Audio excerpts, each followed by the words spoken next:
Assalamualaikum warahmatullahi wabarakatuh.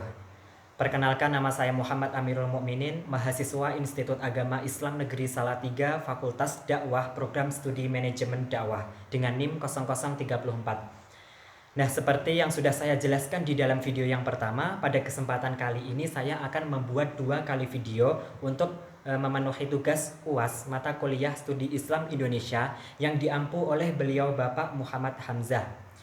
Di mana di dalam video yang pertama saya sudah menjelaskan mengenai Islam dan juga kebudayaan yang ada di Indonesia. Kemudian di dalam video yang kedua kali ini saya akan membahas mengenai pendidikan Islam di Indonesia. Nah, langsung saja saya akan menjelaskan pendidikan Islam di Indonesia mulai dari masa prakolonialisme, masa kolonialisme sampai dengan pasca kemerdekaan.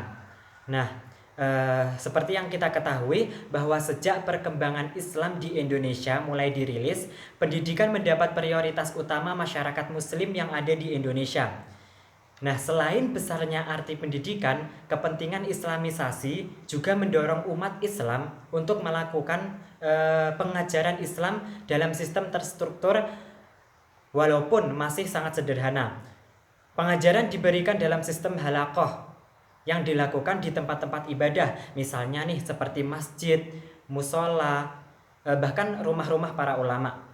Nah, perkembangan pendidikan Islam di Indonesia ini ada 3 masa seperti yang sudah saya sebutkan di awal tadi, bahwa ada yang dinamakan masa prakolonialisme, masa kolonialisme, dan juga yang terakhir pasca kemerdekaan. Nah, di sini saya akan mengupas sedikit satu persatu mengenai 3 masa tersebut. Nah, langsung saja yang pertama adalah masa prakolonialisme, di mana dapat dilihat pada saat Islam pertama kali masuk ke Indonesia. Selain itu terdapat kerajaan yang menjadi media penyebaran Islam.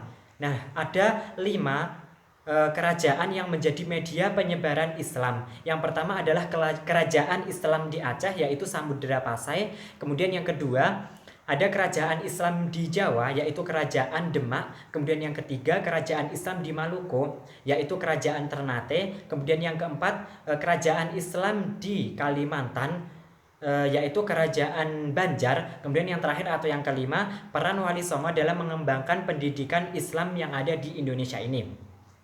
Nah, kemudian yang kedua pada masa kolonialisme. Nah, kondisi pada masa kolonialisme ini terjadi pada masa dua penjajahan. Yang pertama adalah penjajahan pada masa Belanda, yang kedua penjajahan pada masa Jepang. Nah, yang pertama kondisi pendidikan Islam pada masa penjajahan Belanda.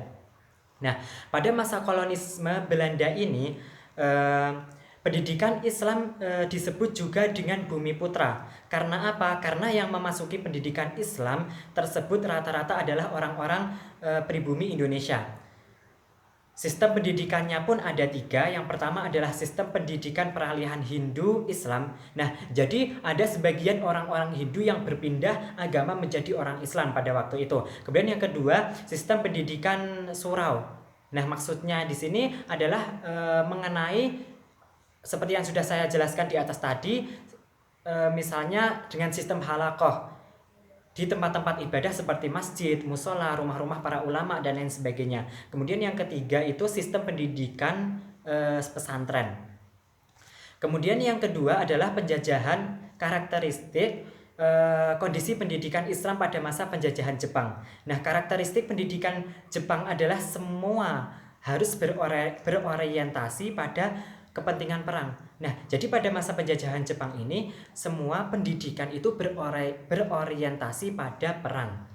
Nah, pendidikan Islam pada masa penjajahan Jepang mulai berkembang seperti dibangunnya madrasah, kemudian pendidikan agama di sekolah, kemudian ada juga perguruan tinggi.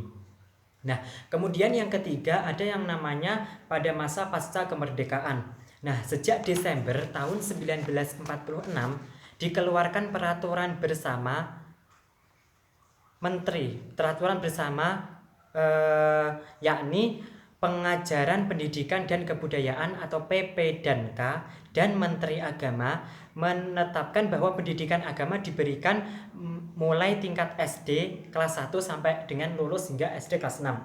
Jadi maksudnya apa di sini? Pada tahun 1946 itu sudah ditetapkan bahwa di situ Menteri sudah menetapkan bahwa pengajaran Pendidikan Kebudayaan dan Menteri Agama itu sudah ditetapkan tahun 1946 dimulai pada saat SD kelas 1 sampai dengan SD kelas 6.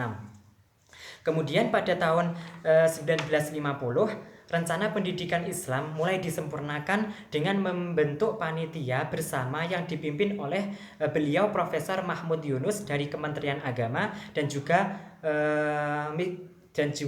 Bapak Hadi dari Kementerian tadi PP dan K, Pengajaran Pendidikan dan Kebudayaan. Nah, jadi intinya apa? Intinya pendidikan Islam di Indonesia ini berkembang mulai pada tahun 1946 hingga sampai sekarang ini.